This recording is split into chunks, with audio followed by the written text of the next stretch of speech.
강도는 그 힘을 가지고서 사람을 죽이는데 씁니다. 하지만 선한 목자는 그 힘을 가지고서 자신의 양들을 보호하고 또 심지어는 자기의 생명까지도 양들을 위해 아끼지 않고 내어놓습니다.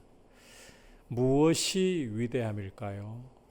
큰 힘을 가지는 것일까요? 그렇지 않으면 가진 힘을 잘 사용할 줄 아는 것일까요? 두말할 것 없이 힘을 잘 사용할 줄 아는 것입니다.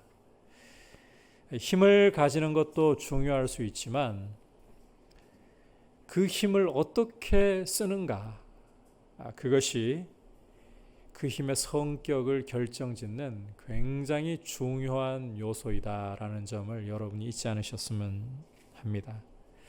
오늘은 사도 바울이 에베소 교회를 위해서 드린 기도의 마지막 부분을 함께 살펴볼 텐데 힘에 대해서 우리가 말씀을 들을 수가 있습니다. 참고로 이 기도는 교회의 영적인 성장과 성숙을 위한 것이다 라는 점을 여러분이 계속해서 상기했으면 하고, 또 교회가 영적으로 성장하고 성숙하기 위해서 기도는 필수라는 점을 여러분들이 꼭 기억하시기를 바랍니다. 자, 이제 말씀에 귀를 기울이면서 주시는 메시지를 함께 듣도록 하겠습니다. 자, 첫 번째로는 교회에게 베푸신 하나님의 능력이 얼마나 강하고 큰가를 맛보아 알아야 합니다. 자, 첫 번째 메시지는 교회에게 하나님이 베푸신 능력이 얼마나 강하고 위대한가를 알아야 한다는 것입니다. 19절 우리 함께 한 목소리로 보도록 하겠습니다. 시작. 그의 힘의 위력으로 역사하심을 따라 믿는 우리에게 베푸신 능력의 지극히 크심이 어떠한 것을 너희로 알게 하시기를 구하노라. 자, 함께 읽은 말씀에서 사도 바울은 에베소 교회가 하나님이 베풀어 주신 그 능력이 얼마나 강하고 위대한가, 얼마나 강하고 위대한가를 알게 해 주시기를 구하고 있습니다. 능력의 강함과 더불어서 위대함을 언급하고 있는 거예요. 자, 교회가 영적인 성장과 성숙을 이루기 위해서 하나님의 능력, 강한 능력을 아는 것이 참 중요합니다. 특히 교회를 위해서 베푸신 그 강한 능력이 얼마나 위대한가를 아는 것이 참 중요합니다. 여러분은 하나님의 능력을 얼마나 강하게, 위대하게 알고 있습니까? 우리가 이 영적인 성장과 성숙을 위해서 가져야 하는 지식은 이 머리로 아는 지식이 아니라는 것을 여러분들에게 계속해서 강조하고 싶어요. 우리가 영적으로 잘 자라나려면, 성숙하려면 우리는 맛보아 아는 지식, 부부가 함께 살면서 서로를 경험으로 아는 것 같은 이런 지식을 가져야 되는 겁니다. 하나님의 강한 능력을 맛보아 알고 그 위대하심을 여러분들이 더욱더 깊이 알아가는 귀한 은혜가 있기를 축복합니다. 자, 그렇다면 이 하나님의 능력을 알기 위해서 하나님의 능력이 어떤 사건에서 가장 강하게 위대하게 드러났는가, 이 점을 좀 살펴보아야 합니다. 하나님의 능력이 가장 강하게 위대하게 드러난 사건은 무엇인가?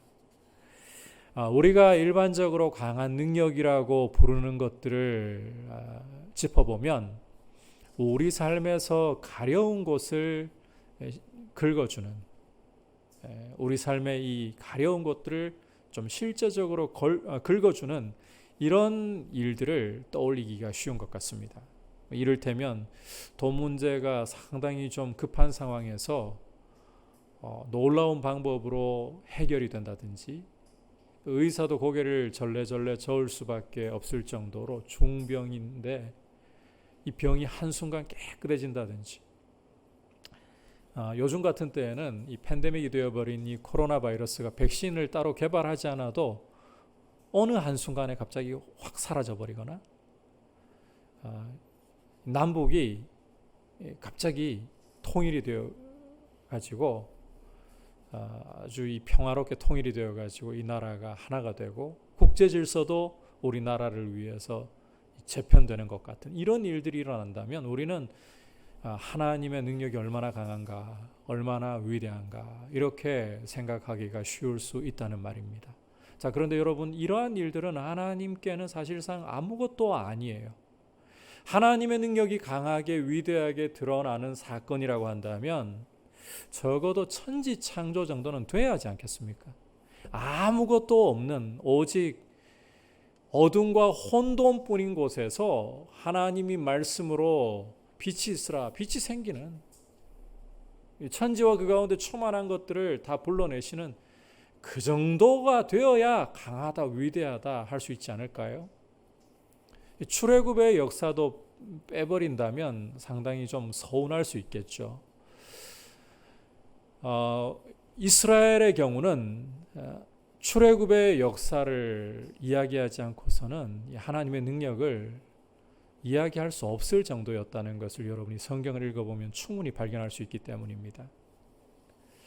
10가지 재앙으로 바로와 애굽을 심판하시고 또 홍해를 갈라서 마른 땅이 되게 하셔서 이스라엘을 그 마른 땅으로 건너게 하시면서 추격하는 바로의 군대는 수장시켜 버리시는, 그리고 광야에서 낮에는 구름 기둥으로 밤에는 불 기둥으로 보호하시고 만나를 주시고 반석에서 터져나오는 생수를 마시게 하심으로써 양육하셨던 그 역사, 이 역사 정도는 돼야 하나님의 능력이 강하시다, 위대하시다 이런 이야기를 할 수 있지 않을까. 자, 그런데 여러분이 오늘 말씀을 잘 읽어보면 사도 바울이 하나님의 크신 능력, 강하고 위대한 그 능력에 대한 이야기를 하면서 천지창조라든지 출애굽의 역사 같은 것은 아예 언급을 하지 않는다는 사실을 충분히 알 수 있을 거예요. 물론 이 천지를 창조하시고 출애굽의 역사를 이루신 것은 하나님의 능력이 강하게 위대하게 드러난 건 맞습니다. 하지만 이제 사도 바울이 말씀하려고 하는 다음 사건에 비교한다면 천지 창조도 출애굽의 역사도 그림자에 지나지 않는 그 수준밖에는 안 돼요. 도대체 그런 하나님의 능력이 나타난 역사, 사건이 무엇이냐? 우리 함께 20절에서부터 23절까지 한 목소리로 보겠습니다. 시작. 그의 능력이 그리스도 안에서 역사하사 죽은 자들 가운데서 다시 살리시고 하늘에 자기의 오른편에 앉히사 모든 통치와 권세와 능력과 주권과 이 세상뿐 아니라 오는 세상에 일컫는 모든 이름 위에 뛰어나게 하시고 또 만물을 그의 발 아래에 복종하게 하시고 그를 만물 위에 교회의 머리로 삼으셨느니라. 교회는 그의 몸이니 만물 안에서 만물을 충만하게 하시는 이의 충만함이니라. 자, 함께 읽은 말씀에서 사도 바울은 하나님의 능력이 강하게 위대하게 드러난 사건을 세 가지로 정리를 하고 있습니다. 첫 번째로는 예수님의 부활, 두 번째로는 예수님의 승귀, 용어가 좀 어렵죠. 쉽게 풀자면 예수님을 하나님 보좌 오른편에 앉히시고 모든 이름 위에 뛰어난 이름을 주시고 만물을 그 발 아래 복종시키신 것, 이걸 통틀어서 승귀라고 불러요. 그리고 세 번째는 예수님을 교회의 머리로 삼으신 것. 하나님의 능력이 가장 강하게 가장 위대하게 드러나는 사건은 예수님의 부활과 예수님의 승귀와 교회의 머리 되심에 있다는 거예요. 자, 여러분이 여기에서 한 가지 주목해 볼 부분이 있습니다. 이 세 가지 사건에서 빠지지 않는 분이 바로 예수님이시죠. 다시 말해서 하나님의 능력의 강함과 위대함을 이야기할 때에 예수님 없이, 예수님을 떠나서는 절대로 그 능력의 강함과 위대함을 이야기할 수 없다는 거예요. 그러하기 때문에 사도 바울은 고린도전서 1장 24절에서 그리스도는 하나님의 능력이시라고, 그리스도는 하나님의 능력이시라고 선언을 하는 것입니다. 자, 그렇다면 이제 먼저 예수님의 부활 부분부터 왜 이 사건이 하나님의 능력이 강하게 위대하게 드러나는 사건인가 좀 살펴보도록 하겠습니다. 그 전에 여러분이 예수님의 부활에 대해서 십자가와 늘 함께 간다, 한 세트이다 라는 점을 꼭 좀 이해를 했으면 좋겠어요. 십자가 없는 부활은 불가능하고, 부활이 없다면 십자가는 그야말로 무의미해집니다. 그래서 여러분이 십자가를 성경에서 읽을 때마다 부활을 동시에 생각을 해야 되고, 부활을 읽을 때마다 십자가를 동시에 생각을 해야 할 필요가 있다는 점을 꼭 염두에 두십시오. 자, 이제 다시 돌아와서 왜 예수님의 부활이 하나님의 능력이 가장 강하게 위대하게 드러난 사건이냐. 사실 예수님을 죽은 자 가운데서 살리셨다는 그 액면가로도 위대한 사건 맞습니다. 우리가 성경을 읽다 보면 하나님이 죽은 자들을 살리시는 일들을 간혹 볼 때가 있어요. 엘리야의 경우 사르밧 과부의 아들을 살리셨다든지, 엘리사의 경우는 수넴 여인의 아들을 살리셨다든지, 예수님이 나인성 과부의 아들이라든지 나사로를 살리신 것, 그리고 또 베드로가 도르가를 살리고 바울이 유두고를 살리고, 이렇게 간혹 하나님께서 선지자들을 통해, 사도들을 통해 사람들을 살리신 기사를 읽을 수가 있어요. 그런데 여러분, 이 사람들은 살아났지만 결국 다 어떻게 되었나요? 다시 죽었어요. 하지만 예수님은 죽으시고 부활하신 후에 영원히 살아계신 거예요. 따라서 예수님이 죽은 자 가운데서 살아나셨다, 하나님이 예수를 죽은 자 가운데서 살리셨다, 이 액면가로도 하나님의 능력이 강하게 위대하게 드러나는 사건이라고 우리는 말할 수가 있습니다. 하지만 예수님의 부활이 위대할 수밖에 없는 것은 다음과 같은 이유 때문입니다. 예수님의 부활이 가져오는 역사, 즉 교회가 죄로부터 구원을 받고 만물이 그리스도 안에서 통일되는 역사 때문이라는 거예요. 다시 한번 말씀드려요. 교회가 죄로부터 구원을 받고 만물이 그리스도 안에서 통일되는 역사 때문에 예수님의 부활은 하나님의 능력의 강함과 위대함이 드러나는 사건이다. 자, 여러분, 만일 하나님이 예수 그리스도를 죽은 자 가운데서 살리시지 않으셨다면, 예수님의 부활이 없다면 어떤 일이 벌어질까요? 우리가 예수님을 믿는 것이 과연 의미가 있을까요? 아무 의미가 없어요. 그리고 우리는 여전히 죄 가운데 있을 수밖에 없습니다. 로마서 6장 23절을 읽어보면 죄의 삭은 무엇이다? 사망이라고 하잖아요.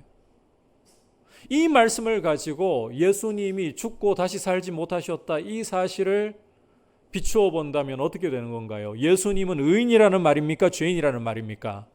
죄인밖에 안 되는 거죠. 자기 죄로 죽은 것밖에 안 되는 거예요. 따라서 우리의 죄를 대신 짊어지고 우리의 죄를 해결하셨다, 불가능해지는 겁니다. 부활이 없다면. 하지만 하나님께서는 예수 그리스도를 죽은 자들 가운데서 다시 살리셨습니다. 그 말인즉슨 하나님께서 온 우주 만물 가운데 이 사실을 공증하셨다는 거예요. 예수 그리스도는 자기의 죄 때문에 십자가에 죽으신 것이 아니다. 그가 십자가에 죽으신 것은 우리의 모든 죄와 허물을 그 몸으로 대신 짊어지시고 하나님의 어린 양으로서 우리를 대속하기 위해서, 죄에서 구원하기 위해서 죽으신 것이다. 바로 이 사실을 온 우주 만물 가운데 선포하고 공증하는 사건이 바로 예수님의 부활이라는 겁니다. 오늘 이 말씀을 기록을 하고 있는 사도 바울은 과거 교회를 아주 열렬히 박해했던 사람입니다. 스데반이 순교를 당할 때 증인 역할을 했었고, 스데반 순교에 이어 일어난 교회의 박해 당시에 앞장서서 교회를 체포하고 죽이고 옥에 가두는 뿐만 아니라 다메섹의 원정까지 가면서 교회를 잔멸하려고 했었던 사람이었습니다. 그런데 이런 사람이 부활하신 예수님을 다메섹으로 가는 길에 만났잖아요. 그리고 그 눈에서 비늘 같은 것이 벗겨지고 다시 보기 시작했죠. 그러면서 완전히 새로운 사람이 되어버렸어요. 완전히 달라졌어요. 그럴 수밖에 없는 게 이 부활하신 예수님은 하나님의 증명이기 때문이에요. 이전 비늘이 벗겨지기 전에, 새롭게 보기 전에 바울이 보았던 예수는, 십자가에 못 박혀 죽은 예수는 하나님의 저주를 받은 자. 교회는 그 저주받은 이단을 추종하는 세력. 그런데 하나님이 예수를 죽은 자 가운데서 살리셨다. 하나님이 직접 예수를 죄 없는 하나님의 아들이라고 증명해 주셨다는 거예요. 그가 십자가에 죽으신 것은 바울이 그의 편지들 가운데 강조하고 또 강조했던 것처럼 죄인들을 위한 대속의 죽음이었다. 그리고 이 에베소서에서 보여주는 것처럼 바울이 눈이 밝아져 가지고 보니까요, 만물이 그리스도를 머리로 통일되는 거예요. 만물이 회복되는 거예요. 이걸 보기 시작하면서 바울이 왜 달라지지 않겠어요? 이걸 볼 때에 왜 하나님의 능력이 그리스도의 부활 가운데 가장 강하게, 가장 위대하게 나타났다 말하지 않겠어요? 도대체 어떤 일로 하나님의 능력이 강하게 위대하게 나타났다 하겠어요? 예수 그리스도의 부활은 교회를 죄로부터 해방할 뿐만 아니라 온 우주 만물을 죄에서 회복시키는 우주적인 구원의 사건인데,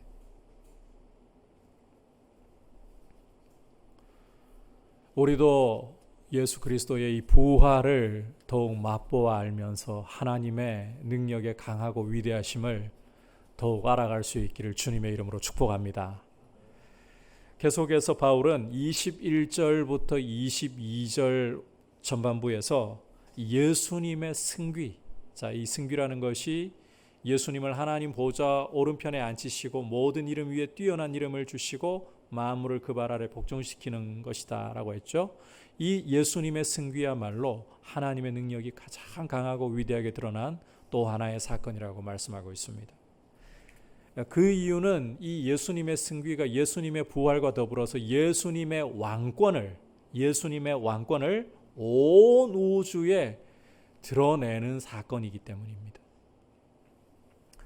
부활하신 예수님은 하나님 보좌 오른편에 앉으셨고 모든 이름 위에 뛰어난 이름을 얻으셨고 만물이 그 발 아래에 복종하고 있습니다.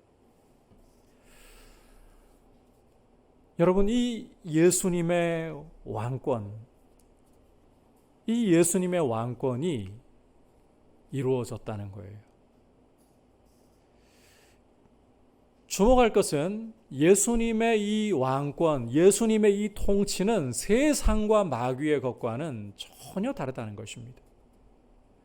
여러분, 세상과 마귀는 힘을 가지고서 어떻게 통치하느냐, 짓밟고 올라가는 방식으로, 죽이는 방식으로 통치를 해요. 여러분이 이 세상이 어떻게 흘러가는가, 세상의 역사가 어떻게 흘러왔는가 조금만 관심을 가지고 살펴보면 세상은 힘이 있으면 통치자들이 반드시 백성들을 짓밟고 올라가고 죽이는 통치를 대부분 이루어왔다는 것 충분히 알 수 있을 겁니다. 이게 마귀와 세상의 통치 방식이에요. 그런데 우리 주 예수 그리스도는 모든 이름 위에 뛰어난 이름을 가지고서 하나님 보호자 우편에서 만물을 통치하시는데 생명으로 통치하시는 거예요. 그리스도께서 통치하시는 곳에는 생명이 일어나기 시작해요. 공의가 일어나기 시작하는 거예요. 화평이 일어나기 시작하는 거예요. 이게 세상과 달라요. 물론 아직까지 이 세상은 그리스도의 이 통치를 완전히 다 보고 있지는 않습니다. 이미 그 통치가 만물 위에 이루어지기 시작했지만 아직은 죄와 사망 권세가 지배하는 세상이고, 아직은 그리스도의 그 생명의 통치가 온 우주 만물 가운데 충만하게 드러난 것을 우리는 보지 못하고 있습니다. 하지만 예수님이 다시 재림하시는 날에 죄와 사망 권세가 불못에 던져지고 이 온 우주 만물은 생명과 선으로 충만하고 즐거이 그리스도 앞에서 하나님의 그 영광스러운 구원, 우리 주 예수 그리스도의 그 영광스러운 구원을, 그 왕되심을 경배하면서 찬송할 거예요. 그때의 교회는 면류관을 벗어서 주님께 던져드리면서 구원하심이 보좌에 앉으신 우리 하나님과 어린 양께 있도다, 이 찬양을 드리게 될 겁니다. 여러분, 우리 주님의 통치는 이렇게 우주적이에요. 살리시는 거예요. 우주를 살리시는 거예요. 여러분이 중병에 걸렸을 때에 의사 잘 만나가지고 그 의사를 통해서 잘 회복했다, 평생에 아마 그 선생님에게 고마워할 거예요. 우리 주님은 이 온 우주 만물을 회복하셔서 온 우주 만물을 그 발 아래 두시고, 그 발 아래 두신다는 것은 짓밟는 것이 아니에요. 생명으로, 정의로, 화평으로 통치하신다는 거예요. 세상이 할 수 있는 것은 죽이는 것이나 하나님이 하시는 일은 살리시는 것입니다. 이런 우주를 살리시는, 온 우주 만물을 살리시는 능력. 따라서 사도 바울은 예수 그리스도의 높아지심, 이 승귀가 하나님의 능력이 강하게 위대하게 드러난 사건일 수밖에 없다라고 오늘 이 말씀을 통해서 보여주고 있는 것입니다.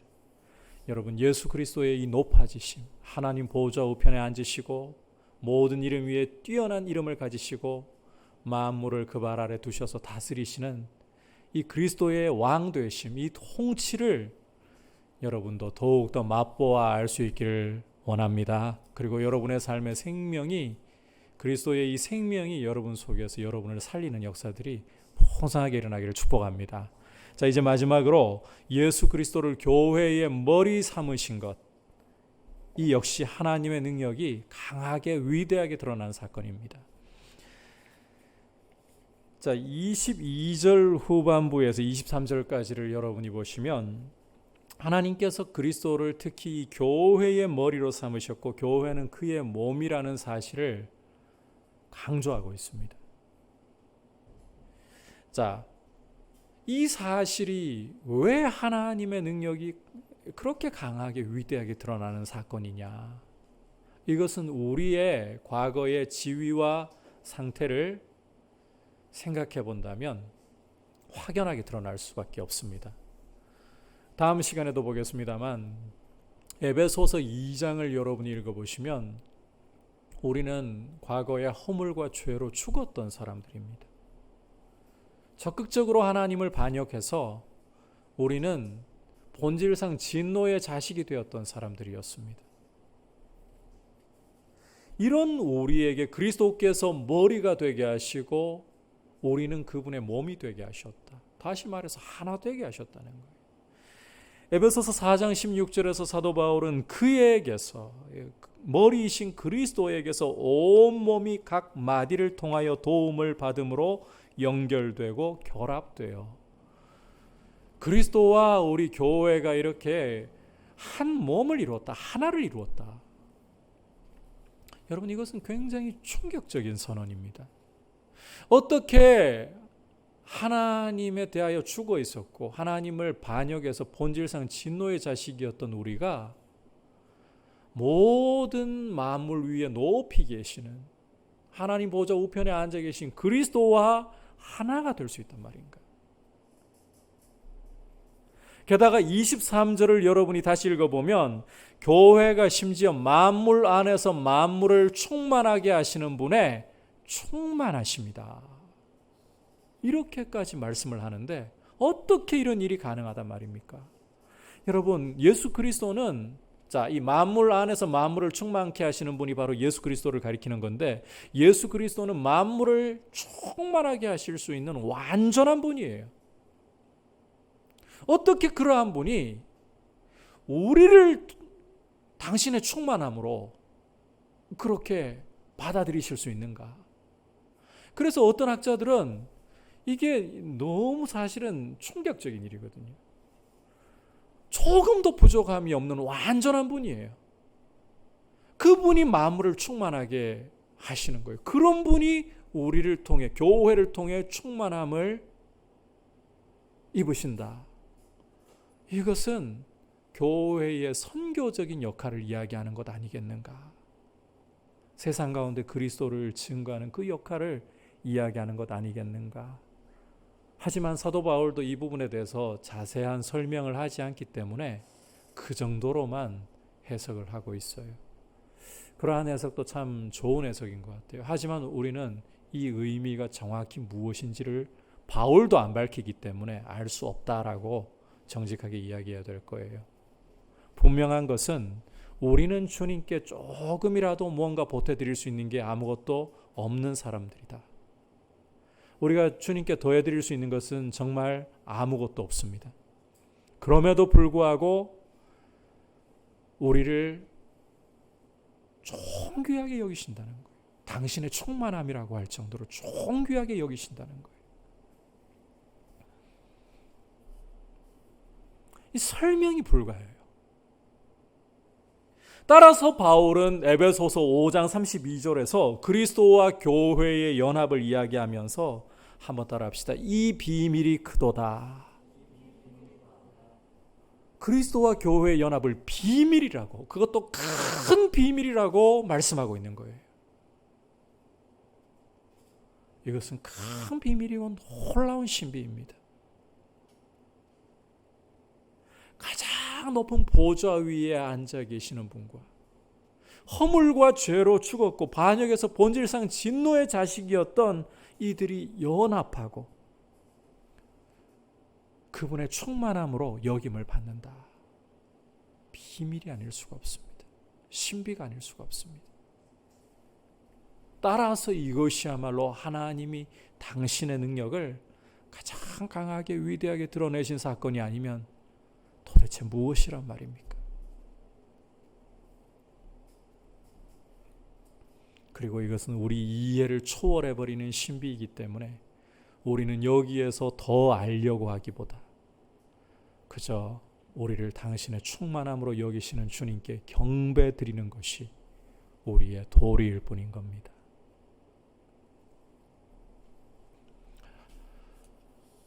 여러분, 우리가 이렇게 살펴본 세 가지 사건, 예수 그리스도의 부활과 예수 그리스도의 승귀와 교회의 머리 되심, 이 세 가지는 통틀어 가지고 한 단어로 정리할 수가 있어요. 구원이라는 단어예요. 구원.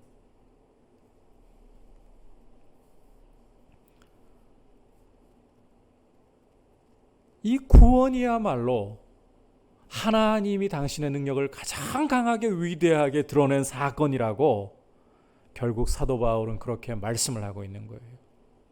앞서 여러분에게 이런 이야기를 드렸잖아요. 우리가 하나님의 능력을 크다 위대하다 일컫는 경우들을 보면 우리 삶에서 가려운 부분들을 실제적으로 긁어주는 일들, 병고침을 받든지 돈 문제가 해결이 되든지 내가 바라는 일들이 정말 나의 원하는 방식으로 풀어지든지, 이럴 때 우리는 하나님의 능력을 보았다, 이렇게 말하기 쉽고, 안 그러면 내 삶의 하나님의 능력은 도대체 어떻게 맛보아야 되는 겁니까? 하나님의 능력을 나는 맛본 일이 없는 것 같아요, 이렇게 생각하는 경우가 참 많은 것 같아요. 그런데 여러분, 하나님의 능력이 가장 강하게 위대하게 드러난 사건이 뭐라고 오늘 바울이 말씀했습니까? 구원이에요. 여러분이 예수 그리스도의 부활하심을 믿고, 여러분이 예수 그리스도께서 하나님 보좌 우편에 앉아 계시며 그분이 만물을 그 발 아래 두시고 다스리고 계신다는 것을 믿으며, 우리가 그분의 몸이라는, 그분이 우리의 머리이시라는 이 사실을 믿고 있다면 여러분에게는 구원이 임한 것이고, 여러분은 하나님의 가장 위대하고 강한 능력을 이미 여러분도 모르는 사이에 맛본 사람들이라는 거예요. 왜 하나님이 나에게는 능력을 베풀지 않으실까? 어떤 사람들은 보니까 방언을 주시기도 하던데, 어떤 사람들은 보니까 기도하면 귀신을 쫓아내는 능력도 주시던데, 여러분, 이런 능력들, 은사들을 받으면 마냥 좋을 것 같죠? 안 그래요. 그 짐이 더 커요. 책임이 얼마나 큰데. 잘못 사용하면 또 타락해요. 그런 능력이 안 와서 나는 믿음이 더 잘하지 못한, 안 그래요. 여러분, 하나님의 가장 큰 능력, 가장 위대한 능력이 구원하심 속에 드러나는 거예요.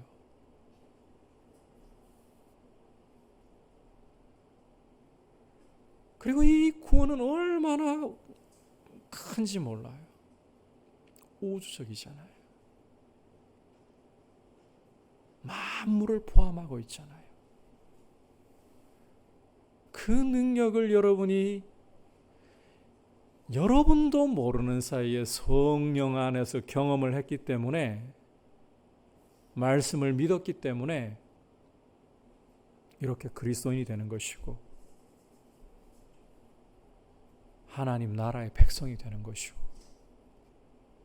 그래서 하나님의 능력을 더 알기를 원합니까? 저는 여러분들에게 하나님이 또 기회를 주신다면 방언도 주시고, 병 고치는 은사도 주시고, 또 여러분들의 인생의 큰 문제들을 하나님이 해결해 주시는 것도 맛보시기를 축복합니다.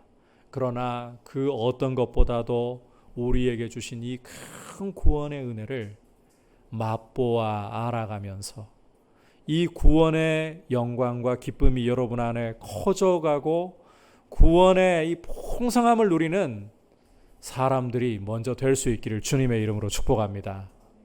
그게 정말 중요해요. 여러분들은 하나님의 능력을 맛보지 못한 사람들이 아니에요. 가장 위대하고 큰 능력을 맛본 거예요. 그 안에서 사실 우리가 크다고 하는 것들은 다 그 안에서 사실 자잘한 것들이에요.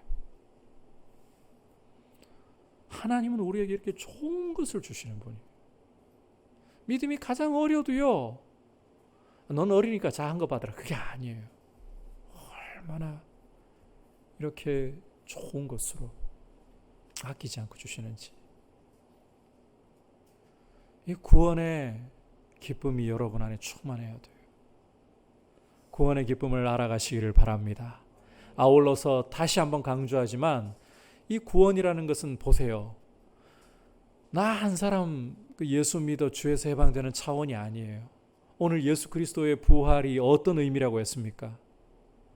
교회가 죄로부터 구원을 얻을 뿐만 아니라 온 우주 만물이 그리스도 안에서 통일되는 것, 회복되는 것이라고 했잖아요. 우주 만물을 포괄하는 거예요. 거기다가 생명의 통치, 정의의 통치, 화평의 통치, 우주 만물이 그 그리스도의 통치를 받는 거예요. 그 중에서도 교회는 그 영광의 그리스도와 연합하는, 그분이 머리가 되시고 교회는 그분의 몸이 되는 거예요. 얼마나 위대합니까? 얼마나 우주적입니까? 여러분, 그래서 우리는 이 구원을 개인주의적으로 만들어서는 안 돼요. 물론 이 구원이라는 것은 개인적인 차원을 갖고 있어요. 우리가 예수님을 믿는 것을 누가 대신해 줄 수 없어요. 하나님 아버지와 예수 그리스도와의 사귐을 누가 대신해 줄 수가 없어요. 그런 면에서는 개인적인 요소를 갖고 있어요. 그러나 이 구원이라는 것은 우주적이에요. 온 세상을 창조하신 그 하나님이 온 세상을 그리스도 안에서 회복하시는 그 중심에 교회가 있는 이런 것이에요. 따라서 우리가 이 구원의 은혜를 알아갈수록 우리는 이기적이 될 수가 없습니다. 내가 예수 믿어서 천국 가니까, 내가 행복하니까 그게 끝이 아니에요. 우리가 이 구원을 알아갈수록, 우리 믿음이 자라갈수록 어떤 모습이, 어떤 특징이 나타나게 되느냐, 우리가 이 구원의 은혜를 잘 모를수록 보면 굉장히 개인적이고 이기적이에요. 그런데 구원을 알아갈수록 우리는 이기적이 될 수가 없어요. 이 우주적인 구원을 통해서 나만이 아니라 만물이 그리스도 안에서 생명을 누리는 이런 구원을 얻고 그 그리스도의 생명의 통치를 누리는 것이 바로 이 구원의 영광인데, 우리는 이웃을 보기 시작하는 거예요. 나라와 족속과 백성과 방언을 보기 시작하는 거예요. 그리고 우리는 주님 앞에 이런 고백을 드릴 수밖에 없어요. 주 예수여 어서 오시옵소서. 저는 여러분에게 예언을 하나 해드릴 수가 있어요. 이 코로나가 완전히 깨끗하게 종식이 된다 해도 또 다른 질병이 일어날 거예요. 단언할 수 있어요. 왜? 예수님이 그렇게 말씀하셨으니까. 마태복음 24장을 읽어보세요. 우리 한반도에 정전이 선언되고 통일이 평화롭게 이루어져서 이 나라가 하나가 되어도 저는 또 예언할 수 있어요. 또 다른 분쟁은 일어납니다. 예수님이 그렇게 말씀하셨기 때문에.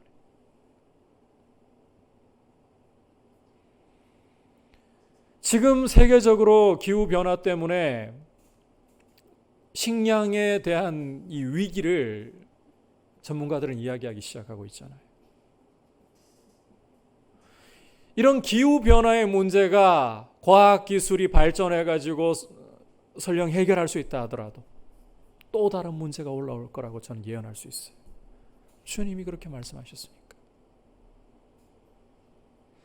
여러분, 이 죄와 사망 권세가 지배하고 있는 한 세상은 죽음의 그림자가 뒤덮여 있어요.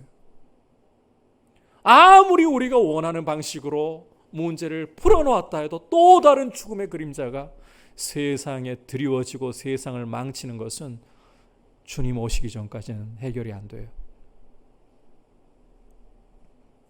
간간히 주님의 은혜로 그러한 것들이 거치고 죽음의 그림자가 잠시 그치고 우리가 주님의 크신 긍휼 때문에 빛을 보는 순간들은 있지만, 그러나 죽음의 그림자를 걷어낼 수는 없어요.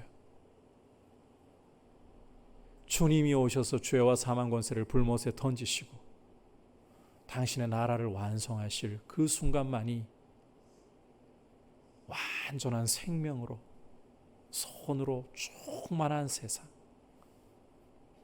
새하늘과 새 땅이 열리고 더러운 것이나 해로운 것이나 악한 것은 조금도 없는 완전한 생명, 완전한 정의, 완전한 화평의 세상이 열리는 거예요. 우리는 그날을 사모해야 되는 거예요. 그래서 초대교회는 마라나타, 주 예수여 어서 오시옵소서, 이것이 그들의 인사였어요. 우리도 이 은혜를 사모해야 되는 거예요. 구원의 은혜가 더욱더 깊어질수록, 더욱더 우리가 구원 안에서 자라갈수록 주님 오심을 사모해야 되는 거예요. 그리고 여러분, 주님 다시 오시기 전까지 우리를 이 땅에 살게 하시는 동안에 우리는 우리 자신을 통해서 그리스도의 그 통치, 생명의 통치가 흘러가기를 사모해야 돼요. 그렇게 하려면 제가 몇 주 동안 지금 계속 이야기하고 있어요. 말씀의 인내를 통해 우리 인격이 연단을 받아야 돼요. 고난 속에서 말씀으로 인내하면서 우리 인격이 연단을 받을 때 요셉처럼 연단을 받을 때 여러분 요셉의 모습을 보십시오. 하나님의 말씀과 함께 고난의 구덩이 속에 던져졌지만 그는 말씀의 인내 속에 연단을 받으면서 어떻게 변화되었습니까? 애굽의 총리가 되어 천하를 살리는 사람으로, 하나님의 백성을 번성케 하는 사람으로 귀하게 쓰임받지 않았습니까? 이런 인격이 되기를, 요셉과 똑같아야 되는 건 아니지만 그러나 원리는 같아야 돼요. 이런 인격으로 변화되어 가면서 우리를 통해 그리스도의 그 생명, 살리는 역사가 흘러가는 우리의 삶이 될 수 있기를 사모하고, 그렇게 주님을 나타내는 귀한, 주님의 능력이 흘러가는, 구원의 능력이 흘러가는 귀한 통로들이 될 수 있기를 주님의 이름으로 축복합니다. 그것이 교회의 능력입니다. 교회의 영적인 성장과 성숙을 위해서 사도 바울이 드리는 기도를 우리가 이제 살펴보았습니다. 4가지 기도를 드렸어요. 첫 번째로는 지혜와 계시의 영을 주셔서 하나님을 알게 하옵소서. 두 번째로는 하나님의 그 부르심의 소망, 성도를 불러주신 그 소망, 예수 그리스도 닮는 것을 알게 하옵소서. 세 번째로는 성도 안에 하나님의 그 기업의 영광의 풍성함을 알게 하옵소서. 하나님 나라를 알게 달라는 거예요. 마지막으로 오늘 하나님의 그 능력이 얼마나 강하고 위대하신가를 알게 하옵소서. 여러분, 우리 믿음이 자라려면 지혜와 계시의 영을 주셔서 바울이 구했던 이와 같은 구원의 은혜를, 그 구원의 주이신 하나님 아버지를 알고, 성도를 불러주신 부르심의 소망을 알고, 하나님 나라라는 우리의 기업을 알고 하나님의 능력을 아는 이러한 모습으로 서 있어야 합니다. 여러분, 하나님의 능력을 맛보아 알아가시길 축복합니다. 특히 예수 그리스도의 부활 안에서, 예수 그리스도의 승귀, 높아지신 그리스도, 통치하시는 그리스도 안에서, 그리고 무엇보다도 교회의 머리 되신 그리스도 안에서 하나님의 능력을 여러분이 더 알고 그 살리는 능력, 이게 최고의 능력이에요. 결국은 살려야 돼요. 구원의 능력이 여러분을 통해 흘러갈 때 교회는 하나님의 능력을 나타내는 통로가 되는 거거든요. 그 영광을 사모하면서 주님 앞에 귀하게 자라가기를 축복합니다. 이제 말씀을 생각하면서 찬송가 31장 같이 고백드리겠습니다.